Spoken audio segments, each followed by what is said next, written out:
হাসিনাকে ফেরাতে একই ছক কষল ভারত।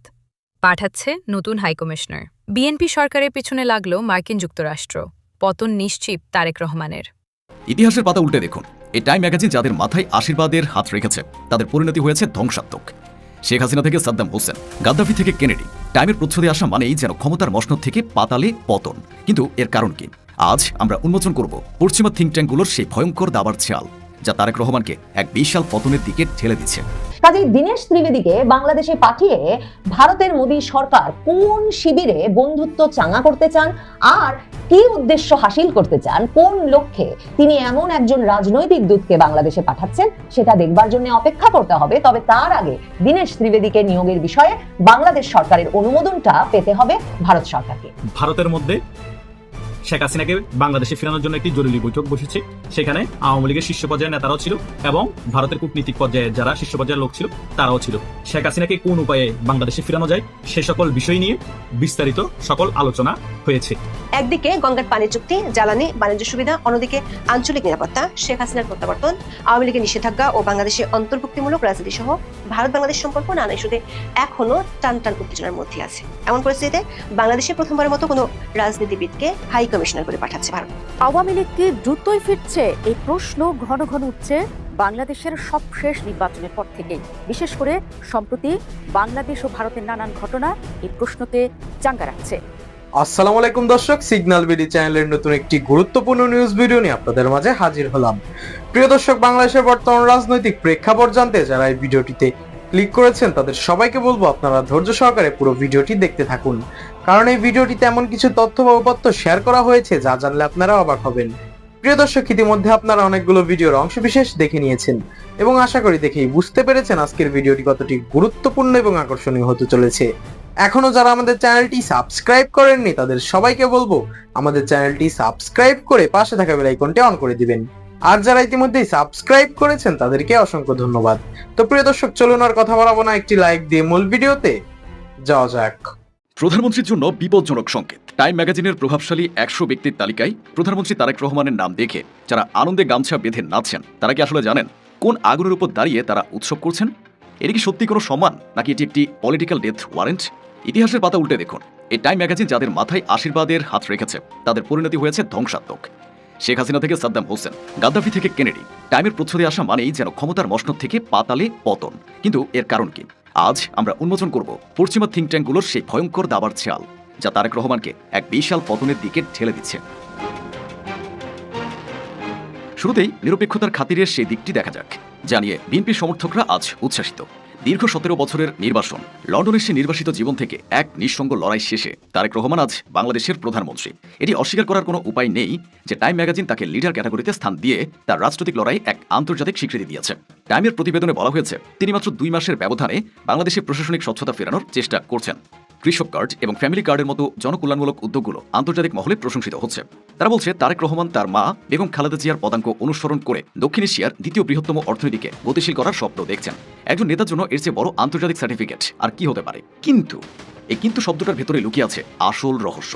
এখন আসা যাক পর্দার আড়ালে লুকিয়ে থাকা আসল সত্যে। টাইম ম্যাগাজিনের নাম আসা মানে কি সত্যি খুশির কিছু? ইতিহাস কিন্তু অন্য কথা বলছে। টাইম ম্যাগাজিন এমন একটি কুফা বা অভিশাপ যা বড় বড় একনায়ক আর নেতাদের পতনের আগে তাদের আকাশে তুলে দেয়, তারপর সজোরে মাটিতে আছাড় মারে। এই তালিকায় প্রথমেই আসবে বাংলাদেশের ক্ষমতাচ্যুত প্রধানমন্ত্রী শেখ হাসিনার নাম। 2023 সালে এই টাইম ম্যাগাজিনই শেখ হাসিনাকে প্রভাবশালী হিসেবে তুলে ধরেছিল। ফলাফল কি হলো? 2024 সালে তাকে শুধু ক্ষমতা নয়, দেশ ছেড়েও পালাতে হলো। তারেক রহমানের মা বেগম খালেদা জিয়ার অভিজ্ঞতাও সুখকর নয়। 2006 সালে এই ম্যাগাজিনে তার নাম আসার পর থেকে তার রাজনৈতিক জীবনে বিপর্যয়ের কালো মেঘ নেমে আসে। জীবনের শেষ দিনগুলো পর্যন্ত তিনি সেই বিপর্যয় কাটিয়ে উঠতে পারেননি। ফ্যাসিস্ট আওয়ামী শাসনের সময় জেল জুলুম ছিল তার নিত্যসঙ্গী। বাকি বিশ্বের অন্যান্য নেতাদের দিকে তাকালে একই চিত্র দেখা যায়। সাদ্দাম হোসেন, মুয়াম্মার গাদ্দাফি, এমনকি জুলফিকার আলী ভুট্টো, এই নেতাদের প্রত্যেকের নাম যখন টাইমে এসেছে তার কিছুকাল পরেই তাদের করুণ এবং মর্মান্তিক পরিণতি বিশ্ব দেখেছে। পশ্চিমা সাম্রাজ্যবাদী শক্তির ষড়যন্ত্রে পতন হয়েছে এই জাতীয়তাবাদী নেতাদের। তাহলে প্রশ্ন জাগে, পশ্চিমা এই মিডিয়াগুলো কি আগে থেকেই জানে কার পতন আসন্ন? তারা কি সম্মান দেওয়ার আড়ালে আসলে কোনো নেতার পতনের কাউন্টডাউন শুরু করে দেয়? আমাদের মনে রাখতে হবে, পশ্চিমা থিঙ্ক ট্যাঙ্কগুলো কখনো বিনা স্বার্থে কাউকে প্রমোট করে না। তারেক রহমানকে যখন তারা প্রভাবশালী বলছে তখন বুঝতে হবে এর পেছনে কোনো বড় আন্তর্জাতিক এজেন্ডা আছে। তারা হয়তো এমন এক পরিবেশ তৈরি করছে যেখানে তাকে একটি নির্দিষ্ট ফ্রেমে আটকে ফেলা যায়। যখন একজন নেতাকে আন্তর্জাতিকভাবে বড় করা হয় তখন তার উপর প্রত্যাশার পাহাড় চাপিয়ে দেওয়া হয়। পশ্চিমা শক্তিগুলো চায় তাদের অনুগত থেকে দেশ চালানো হোক। যদি তারেক রহমান সেই অদৃশ্য প্রেসক্রিপশন মানতে অস্বীকার করেন, তবে এই টাইম ম্যাগাজিনের প্রশংসায় কাল হয়ে দাঁড়াবে। তারা তাকে গণতন্ত্রের রক্ষক বানিয়ে আবার স্বৈরাচার আখ্যা দিয়ে ছুঁড়ে ফেলে দিতে এক মুহূর্ত সময় নেবে না। এটি উন্নয়নশীল বিশ্বের রাজনীতিবিদদের নিয়ন্ত্রণের এক সূক্ষ্ম জাল। এমনিতে তারেক রহমানের দিনকাল ভালো যাচ্ছে না। ক্ষমতা পাওয়ার পর একজন নেতার সবচেয়ে বড় শত্রু হলো তার চারপাশের মানুষগুলো। সম্প্রতি জাতীয় সংসদে দাঁড়িয়ে তারেক রহমান যেসব ভুলভাল কথা বলছেন তা শুনে পুরো দেশ শিউরে উঠেছে। তিনি একবার বলছেন প্রাথমিক বিশ্ববিদ্যালয়, আবার দাবি করছেন বেসরকারি শিক্ষা প্রতিষ্ঠানগুলোর জন্য সরকারের কোনো গাইডলাইন বা নীতিমালা থাকার প্রয়োজন নেই। তারা নাকি নিজেদের গাইডলাইন নিজেরাই ঠিক করবে। কি ভয়াবহ কথা! একবার ভাবুন তো, যদি শিক্ষা ব্যবস্থায় সরকারের কোনো নিয়ন্ত্রণ না থাকে, তবে দেশে কি নৈরাজ্য তৈরি হবে? স্কুলগুলো নিজেদের ইচ্ছে মতো লাখ লাখ টাকা ফি আদায় করবে, দেখার কেউ থাকবে না। জাতীয় সঙ্গীতের বদলে স্কুলে ভিনদেশী সংস্কৃতি বা উগ্রবাদ শেখানো হলেও সরকারের হাত পা বাধা থাকবে। সার্টিফিকেটের মানদণ্ড কে ঠিক করবে? একই স্কুলকে এক এক রকম সিলেবাসে চলবে। তারেক রহমানের মতো একজন অভিজ্ঞ নেতা এমন কাণ্ডজ্ঞানহীন কথা কিভাবে বললেন? তবে কি তার উপদেষ্টারা তাকে ভুল তথ্য দিয়ে বিভ্রান্ত করছেন? সাংবাদিক মাহমুদুর রহমান আগে সতর্ক করেছিলেন যে তারেক রহমানের চারপাশের লোকগুলো তাকে মিসগাইড করছে। সংসদে বসে তিনি যখন পত্রিকা পড়েন বা কার্যপ্রণালী বিধির বাইরে কথা বলেন, তখন তার বিজ্ঞ উপদেষ্টারা কেন তাকে থামান না? এই উপদেষ্টাদের ভুল পরামর্শই কি তার পতনের প্রথম ধাপ? তারেক রহমান এখন শোককে শক্তিতে রূপান্তরের কথা বলছেন, কিন্তু শোক দিয়ে তো আর পেট ভরে না, দেশও চলে না। দেশের মানুষ চাই সস্তা আবেগ নয়, বরং টেকসই উন্নয়ন আর শৃঙ্খলা। অথচ সরকারের শুরুতেই তেল সংকট সহ নানা কারণে জনগণ ক্ষিপ্ত হয়ে আছে। আর এই জনক্ষোভকেই পুঁজি করবে সেই পশ্চিমা শক্তিগুলো, যারা আজ তাকে টাইমের নাম তুলে বাহবা দিচ্ছে। রাজনৈতিক বিশ্লেষকরা বলছেন, টাইম ম্যাগাজিনের এই তালিকায় স্থান পাওয়া মানে শুধু বিশ্বজুড়ে পরিচিতি নয়, বরং এটি এক বৈশ্বিক নজরদারির অংশ। পশ্চিমা থিঙ্ক ট্যাঙ্কগুলো যখন কাউকে এই উচ্চতায় বসায়, তখন তারা আসলে সেই নেতার চারপাশে এক অদৃশ্য কাঁটাতারের বেড়া তৈরি করে দেয়। এর মানে হলো, এখন থেকে তারেক রহমানের প্রতিটি পদক্ষেপ, প্রতিটি নীতি এবং প্রতিটি কথা মাইক্রোস্কোপের নিচে রেখে বিচার করা হবে। তিনি কি সত্যি দেশের স্বার্থে কাজ করছেন, নাকি পশ্চিমা এজেন্ডা বাস্তবায়ন করছেন, তা নিয়ে সারাক্ষণ চলবে চুলছেরা বিশ্লেষণ। একটু লক্ষ্য করলে দেখবেন, এই স্বীকৃতির পরপরই বাংলাদেশের উপর আন্তর্জাতিক সংস্থাগুলোর চাপ বাড়তে শুরু করবে। তারা হয়তো এমন সব সংস্কারের দাবি তুলবে যা আমাদের জাতীয় সংস্কৃতির পরিপন্থী। যদি তারেক রহমান দেশের মানুষের সেন্টিমেন্ট রক্ষা করতে গিয়ে সেসব দাবি পূরণ করতে না পারেন, তবে এই টাইম ম্যাগাজিনই কাল বিলম্ব না করে তাকে ব্যর্থ রাষ্ট্রনায়ক হিসেবে প্রচার করতে শুরু করবে। এটি আসলে একটি দুইধারী তলোয়ার, একদিকে সম্মানের মুকুট, অন্যদিকে গদিচ্যুতির হুমকি। পশ্চিমা শক্তিগুলো এই স্বীকৃতির মাধ্যমে আসলে বার্তা দেয় যে আমরা তোমাকে তুলতেও পারি, আবার মুহূর্তেই নামিয়ে দিতে পারি। এই আন্তর্জাতিক চাপের মুখে দাঁড়িয়ে দেশের সার্বভৌমত্ব রক্ষা করাই তারেক রহমানের জন্য পরবর্তী সবথেকে বড় চ্যালেঞ্জ হয়ে দাঁড়াবে। এছাড়া তারেক রহমানকে নিয়ে বিএনপির ভেতরে যে একচ্ছত্র আধিক্যতা শুরু হয়েছে, সেটি হতে পারে তার পতনের সবচেয়ে বড় অভ্যন্তরীণ কারণ। যে কোনো রাজনৈতিক দল যখন প্রাতিষ্ঠানিক কাঠামো চেয়ে ব্যক্তিত্বের পূজা বা ব্যক্তিকে অতি মানব বানানোর প্রবণতা বাড়ে, তখন সেই দল ভেতর থেকে ফোকলা হয়ে যায়। টাইমে নাম আসার পর চাটুকার উপদেষ্টাদের দল তাকে এমন এক মায়াজালের মধ্যে আটকে ফেলতে চাইছে, যেখানে তিনি সাধারণ মানুষের আসল ক্ষোভ আর হাহাকার শুনতে পাবেন না। সংসদে প্রধানমন্ত্রীর বিতর্কিত বক্তব্য বা প্রশাসনিক অদূরদর্শিতা যখন সামনে আসছে, তখন কর্মীরা গঠনমূলক সমালোচনা না করে শুধু জয়ধ্বনি দিচ্ছে। এই অতি উৎসাহী চাটুকারিতা নেতার চোখ অন্ধ করে দেয়। পশ্চিমা শক্তিগুলো ঠিক এই সুযোগটির জন্যই অপেক্ষা করে। তারা জানে, যখন কোনো নেতা জনবিচ্ছিন্ন হয়ে পড়ে, তখন তাকে ধাক্কা দিয়ে সরিয়ে দেওয়া সব থেকে সহজ। তারেক রহমান কি পারবেন এই সস্তা জনপ্রিয়তার নেশা কাটিয়ে বাস্তবমুখী হতে, নাকি তার চারপাশেই তোষামতকারীরাই তাকে সেই গর্তে টেনে নিয়ে যাবে, যেখান থেকে ফেরা অসম্ভব? আওয়ামী লীগ কি দ্রুতই ফিরছে? এই প্রশ্ন ঘন ঘন উঠছে বাংলাদেশের সবশেষ নির্বাচনের পর থেকেই।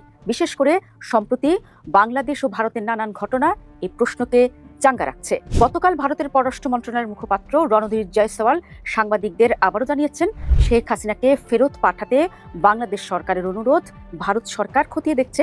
এদিকে সাবেক অন্তর্বর্তী সরকার উপদেষ্টা মাহফুজ আলম বলেছেন যে আওয়ামী লীগ সরকারের কিছু কাজ চালিয়ে নেওয়া দরকার। দর্শক, কি মনে হচ্ছে আপনাদের? ফিরবে আওয়ামী লীগ? ফিরলেও কি সেটা শিগগিরই? শুক্রবার ভারতের পররাষ্ট্র মন্ত্রণালয়ের মুখপাত্র রণধীর জয়সওয়াল বলেন যে শেখ হাসিনাকে ফেরত পাঠানোর যে অনুরোধ, সেটা চলমান বিচারিক ও বাংলাদেশের আইনি প্রক্রিয়ার অংশ হিসেবে ভারত যাচাই করছে। ভারত সরকার এই ব্যাপারে সব অংশীজনের সঙ্গে গঠনমূলকভাবে আলোচনা চালিয়ে যাবে। আওয়ামী লীগের কার্যক্রম যে নিষিদ্ধ, সেটা নিয়েও সাংবাদিকরা জানতে চান। রণধীর তখন জানান যে ভারত সরকার সব ঘটনা খুব নিবিড়ভাবে পর্যবেক্ষণ করছে। শেখ হাসিনা ও আওয়ামী লীগ নিয়ে এর বেশি কিছু বলেননি ভারতের পররাষ্ট্র মন্ত্রণালয়ের মুখপাত্র। তবে এ ধরনের মন্তব্য রণধীর জয়সওয়াল প্রায় বলেন যখন এসব নিয়ে তাকে জিজ্ঞেস করা হয়। শেখ হাসিনাকে ফেরত পাঠাতে প্রথম অনুরোধ জানায় সাবেক অন্তর্বর্তী সরকার এবং কয়েকবার অনুরোধ জানায়, তখনও একই ধরনের জবাব দেয় ভারত সরকার। আপনারা নিশ্চয়ই জানেন দর্শক, 24-এর গণঅভ্যুত্থানের পর থেকে ভারতের আশ্রিত রয়েছেন বাংলাদেশের সাবেক প্রধানমন্ত্রী শেখ হাসিনা এবং অন্তর্বর্তী সরকারের পুরোটা সময় ভারতের সঙ্গে বাংলাদেশের সম্পর্কের সেতু ভেঙে পড়ার জোগাড় হয়। তবে বাংলাদেশের সবশেষ জাতীয় সংসদ নির্বাচনে জিতে বিএনপি ক্ষমতায় আসার পর থেকে ভারতের সঙ্গে এই ভাঙা সেতু মেরামতের উদ্যোগ দেখা যায়। বাংলাদেশের বর্তমান সংসদের বিরোধী দলগুলো সহ বিভিন্ন মহলের অভিযোগ, বিএনপি সরকার ও ভারত মিলে আওয়ামী লীগের পুনর্বাসন করতে চাইছে। এক্ষেত্রে বিএনপি ও ভারত সরকার উভয় বলছে উভয় দেশ গঠনমূলকভাবে যুক্ত হতে এবং দ্বিপক্ষীয় সম্পর্ক আরও জোরদার করতে আগ্রহী। দ্বিপক্ষীয় কাঠামোর মাধ্যমে অংশীদারিত্ব আরও গভীর করার প্রস্তাবগুলো উভয় পক্ষই খতিয়ে দেখতে রাজি হয়েছে। একই সঙ্গে উভয় পক্ষ পারস্পরিক স্বার্থভিত্তিক আঞ্চলিক ও বৈশ্বিক ব্যাপারে মত বিনিময় চালিয়ে যাচ্ছে। খুব ভালো করে খেয়াল করুন দর্শক, সম্প্রতি ভারতের পররাষ্ট্রমন্ত্রী এস জয়শঙ্করের সঙ্গে নয়াদিল্লিতে বৈঠক করেন বাংলাদেশের পররাষ্ট্রমন্ত্রী খলিলুর রহমান। খলিলুর রহমান সাবেক অন্তর্বর্তী সরকারের জাতীয় নিরাপত্তা উপদেষ্টাও ছিলেন। গণমাধ্যমগুলি বলেছে ওই বৈঠকে দুই দেশের সম্পর্ক উন্নয়ন নিয়ে বেশি কথা হয়েছে। বিশ্লেষকদের মতে শেখ হাসিনার প্রত্যাবর্তন ও আওয়ামী লীগের রাজনীতি নিয়েও কথা হওয়াটা স্বাভাবিক। এদিকে কি হয়েছে জানেন? সাবেক অন্তর্বর্তী সরকার উপদেষ্টা মাহফুজ আলম তার ফেসবুক পোস্টে লিখেছেন যে ঢাকা কেন্দ্রীয় কারাগার এলাকায় পার্ক বা জাদুঘর করার আগে সেখানে প্রত্নতাত্ত্বিক অনুসন্ধান করা জরুরি। আওয়ামী লীগ সরকার আমলে কিছু কাজ শুরু হয়েছিল, সেটা চালিয়ে নেওয়া দরকার। কি দর্শক, এবার কি মনে হচ্ছে? একেবারে সম্প্রতি আওয়ামী লীগ সরকারের স্পিকার শিরীন শারমিনকে গ্রেফতারের পর কয়েকদিনের মধ্যে জামিন দেওয়া হয়। এখনো এই নিয়ে এমন কথা উঠছে যে আওয়ামী লীগকে পরিশুদ্ধভাবে রাজনীতিতে ফেরাতে বর্তমান সরকার মরিয়া, যার পেছনে আছে ভারত। সুতরাং গণঅভ্যুত্থানে উচ্ছেদ হওয়া আওয়ামী লীগ, যার নেতৃত্বে এখনো আছেন শেখ হাসিনা, তাদের ফিরে আসার খবরটা বাংলাদেশের রাজনীতির জন্য ইন্টারেস্টিং খবর। এর বিরাট প্রভাব রয়েছে আঞ্চলিক ও আন্তর্জাতিক রাজনীতিতেও। এখন দেখার বিষয়, আসলে কি ভারত শেখ হাসিনাকে ফেরত দিচ্ছে আর আওয়ামী লীগও বাংলাদেশের রাজনীতিতে সক্রিয় হচ্ছে? সবচেয়ে বড় প্রতিবেশী দেশ হিসেবে বাংলাদেশে ভারতের আর ভারতে বাংলাদেশের রাষ্ট্রদূত কারা হচ্ছেন তা সবসময় সংবাদ মাধ্যমগুলোতে গুরুত্ব পায়। বিশেষ করে অন্তর্বর্তী সরকারের আমলে তলানিতে গিয়ে ঠেকে দুই দেশের সম্পর্ক যখন বিএনপি সরকার আমলে নতুন করে গড়ার লক্ষণ দেখা যাচ্ছে, তখন বাংলাদেশে ভারতের নতুন রাষ্ট্রদূত কে হচ্ছেন সে খবর বিশেষভাবে গুরুত্ব পাচ্ছে। সে খবরের গভীরতা আরো বেড়েছে যখন শোনা যাচ্ছে ভারত তার দীর্ঘদিনের প্র্যাকটিস পেশাদার কোনো কূটনীতিককে বাংলাদেশে পাঠাচ্ছে না, বরং তার জায়গায় পোর খাওয়া রাজনীতিবিদকে পাঠাচ্ছে। ঢাকায় ভারতের হাই কমিশনার হিসেবে দায়িত্ব পালন করে আসা জ্যেষ্ঠ কূটনীতিক প্রণয় ভার্মাকে বেলজিয়াম ও ইউরোপীয় ইউনিয়নে রাষ্ট্রদূত হিসেবে বদলি করেছে ভারতের পররাষ্ট্র মন্ত্রণালয়। গত 10 এপ্রিল এক সংবাদ বিজ্ঞপ্তিতে এ তথ্য জানিয়েছিল দেশের পররাষ্ট্র মন্ত্রণালয়। তার আগে থেকেই ভারতীয় ও বাংলাদেশি গণমাধ্যমগুলোতে প্রণয় ভার্মার জায়গায় কে আসছেন তা নিয়ে নানা ধরনের সংবাদ প্রকাশিত হয়। তার উত্তরসূরি হিসেবে ঢাকায় কে আসবেন এ বিষয়ে চলছে নানা আলোচনা। এসব আলোচনার মধ্যে বিহারের সাবেক রাজ্যপাল ও ভারতের সাবেক কেন্দ্রীয় মন্ত্রী আরিফ মোহাম্মদ খানের নাম সবচেয়ে বেশি আলোচনায় উঠে আসে। কিন্তু সবশেষ তথ্য হলো আরিফ মোহাম্মদ খান নয়, বাংলাদেশে হাই কমিশনার হিসেবে আসছেন ঝানু রাজনীতিবিদ এবং সাবেক কেন্দ্রীয় মন্ত্রী 75 বছর বয়সী দীনেশ ত্রিবেদী। দিল্লির সাউথ ব্লকের সূত্রগুলো বলছে দীনেশ ত্রিবেদীর পশ্চিমবঙ্গীয় পরিচিতি তাকে বাংলাদেশে পাঠানোর ক্ষেত্রে বড় একটা কারণ হিসেবে কাজ করছে। তবে এর পেছনে আরো বেশ কয়েকটি শক্তিশালী কারণ আছে। আরিফ মোহাম্মদ খানের রাজনৈতিক ভিত্তি উত্তর ভারত কেন্দ্রিক, আর দীনেশ ত্রিবেদীর রাজনৈতিক ঘর হলো পশ্চিমবঙ্গ। দীনেশ ত্রিবেদীর ঝরঝরে বাংলা বলেন এবং একজন দক্ষ সিতারবাদক। তিনি দীর্ঘদিন ধরে পশ্চিমবঙ্গের রাজনীতির সঙ্গে যুক্ত। দুই বাংলার সংস্কৃতি সম্পর্কেও তিনি ভালো ধারণা রাখেন। তাকে হাই কমিশনার করার সিদ্ধান্ত বাংলাদেশ সরকারের জন্য নরেন্দ্র মোদীর একটি বিশেষ বার্তা হিসেবে দেখিয়েছে কোনো ভারতীয় সংবাদ মাধ্যম। আনন্দবাজার লিখেছে, গুজরাটি দম্পতি হীরালাল ত্রিবেদী এবং উর্মিলাবেন ত্রিবেদীর ছোট ছেলে দীনেশ হিমাচল প্রদেশের বোর্ডিং স্কুল থেকে পড়াশোনার পর কলকাতার সেন্ট জেভিয়ার্স কলেজ থেকে কমার্সে স্নাতক পাশ করেন। তারপর টেক্সাস বিশ্ববিদ্যালয়ে MBA করেন। 80-এর দশকে কংগ্রেসে যোগ দেন দীনেশ, কিন্তু 1990 সালে জনতা দলে যোগ দেন। 1990 থেকে 96 পর্যন্ত তিনি রাজ্যসভায় জনতা দলের সদস্য ছিলেন। 1998 সালে মমতা বন্দ্যোপাধ্যায় তৃণমূল কংগ্রেস গঠন করলে সেই দলে যোগ দেন দীনেশ ত্রিবেদী। তিনি দলটির প্রথম সাধারণ সম্পাদক। 2002 থেকে 2008 সাল পর্যন্ত রাজ্যসভায় তৃণমূলের MP ছিলেন দীনেশ ত্রিবেদী। 2009 সালে ব্যারাকপুর থেকে তৃণমূলের হয়ে লোকসভার ভোটে প্রার্থী হন। ওই আসনে জিতে কেন্দ্রের মনমোহন সিং সরকারের স্বাস্থ্য ও পরিবার কল্যাণ মন্ত্রী হন।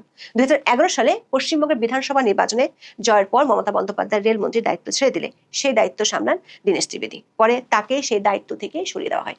2019 সালের নির্বাচনে ব্যারাকপুর থেকে আবারও তৃণমূলের প্রার্থী হয়েছিলেন দীনেশ, কিন্তু সেবার বিজেপির অর্জুন সিং এর কাছে হেরে যান। তারপর তৃণমূল তাকে আবার রাজ্যসভায় পাঠায়। কিছুদিন পর থেকে তৃণমূলের সঙ্গে দূরত্ব তৈরি হয় দীনেশের। এর ধারাবাহিকতায় 2021 সালের 12 ফেব্রুয়ারি তিনি তৃণমূল থেকে পদত্যাগ করেন এবং 6 মার্চ বিজেপিতে যোগ দেন।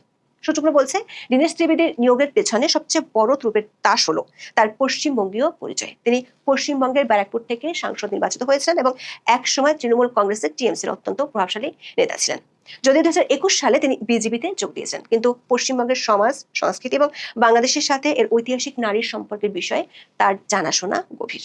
ভারত বাংলাদেশ সম্পর্কের অনেক বড় অমীমাংসিত ইস্যু, যেমন তিস্তা পানি বন্টন চুক্তি বা সীমান্ত ব্যবস্থাপনা, পশ্চিমবঙ্গের মুখ্যমন্ত্রী মমতা বন্দ্যোপাধ্যায়ের আপত্তির কারণে বছরের পর বছর ঝুলে আছে।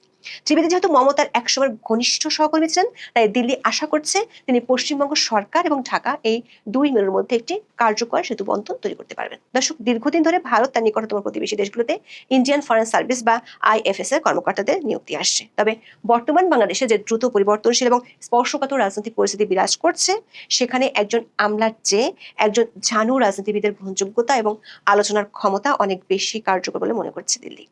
দীনেশ ত্রিবেদীর ক্যারিয়ার বিশ্লেষণ করে দেখা যায় তিনি কেবল একজন রাজনৈতিক নেতাই নন, বরং একজন অভিজ্ঞ প্রশাসকও বটে।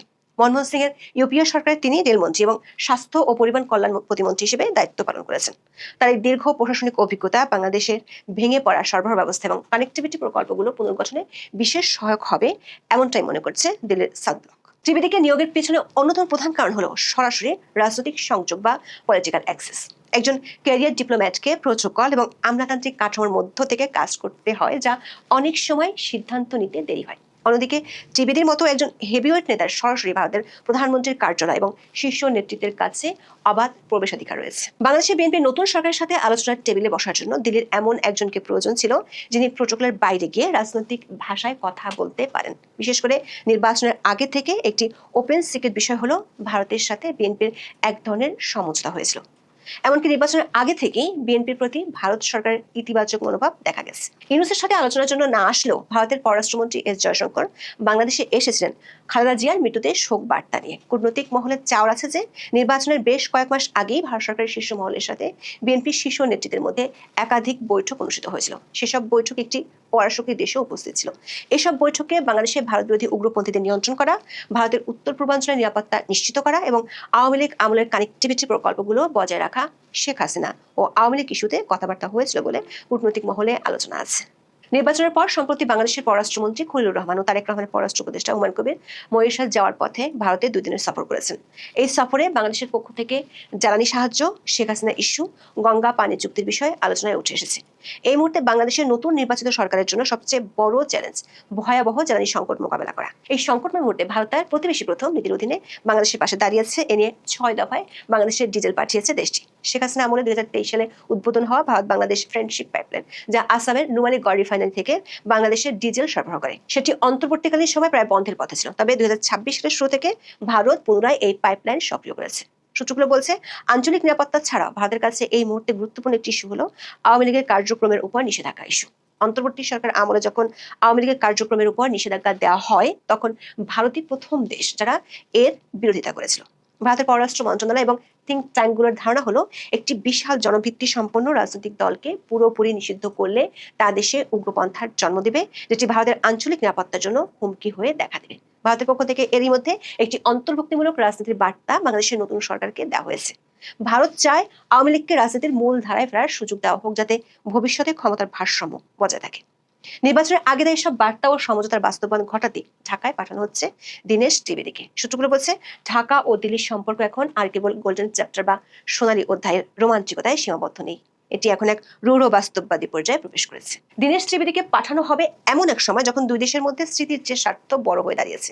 দীনেশ ত্রিবেদী যদি তিস্তা চুক্তিতে পশ্চিমবঙ্গের সম্মতি আদায় করতে পারেন এবং আওয়ামী লীগ ইস্যুতে একটি সম্মানজনক সমাধানে নিয়ে যেতে পারেন, তবে তারই নিয়োগ হবে ভারতের প্রতিবেশী নীতির ইতিহাসে সবচেয়ে বড় সাফল্য। তবে চ্যালেঞ্জও আছে অনেক। হিন্দুস্তান টাইমস বলছে, ভারতের নরেন্দ্র মোদী সরকার 75 বছর বয়সী দীনেশ ত্রিবেদীকে ঢাকায় পরবর্তী হাই কমিশনার হিসেবে মনোনীত করলেও বিষয়টি এখন তারেক রহমান নেতৃত্বাধীন বাংলাদেশ সরকারের অনুমোদনের অপেক্ষায়। প্রিয় দর্শক, ইতিমধ্যে আপনারা আমাদের পুরো ভিডিওটি দেখেছেন। ভিডিওটি দেখে কি জানলেন এবং বুঝলেন, অবশ্যই আপনাদের মূল্যবান মতামতটি আমাদের কমেন্ট বক্সে জানাতে ভুলবেন না। এখনো যারা আমাদের চ্যানেলটি সাবস্ক্রাইব করেননি, তাদের সবাইকে বলবো আমাদের চ্যানেলটি সাবস্ক্রাইব করে পাশে থাকা বেল আইকনটি অন করে দিবেন, এরকম নিত্য নতুন প্রতিদিন গরম গরম নিউজ আপডেট পেতে। ধন্যবাদ সবাইকে।